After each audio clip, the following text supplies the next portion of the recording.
বিসমিল্লাহির রহমানির রহিম। Hello guys, আসসালামু আলাইকুম। মেসার্স আনোয়ার ইঞ্জিনিয়ারিং ওয়ার্কশপের পক্ষ থেকে সকল কর্মকার দাদাদের সুস্বাগতম। ক্যামেরার সামনে যে মেশিনগুলো দেখতেছেন, এই মেশিনগুলো কর্মকার দাদাদের লোহা পিটানো হ্যামার মেশিন তৈরি হচ্ছে। এটা হচ্ছে মিডিয়াম সাইজের একটি মেশিন। মেশিনের সাহায্যে কর্মকার দাদারা দা, বটি, কুড়োল এবং অন্যান্য জিনিসপত্র তৈরি করতে পারবে। এটা হচ্ছে হাইড্রোলিক পাওয়ার হ্যামার মেশিন। কেউ জগ হ্যামার বলে থাকে, কেউ ইয়ার হ্যামার বলে থাকে। এটা হচ্ছে বড় একটা মেশিন। এটা হচ্ছে কর্মকার দাদাদের বড় ধরনের একটা মেশিন।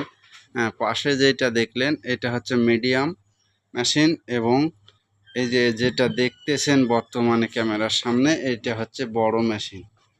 এই মেশিন তৈরি করা হচ্ছে কর্মকার দাদাদের লোহা পেটানো মেশিন। এই মেশিন মোটরের সাহায্যে চলবে এবং বাসা বাড়ির কারেন্টের লাইন দিয়ে মেশিনগুলো চালানো সম্ভব।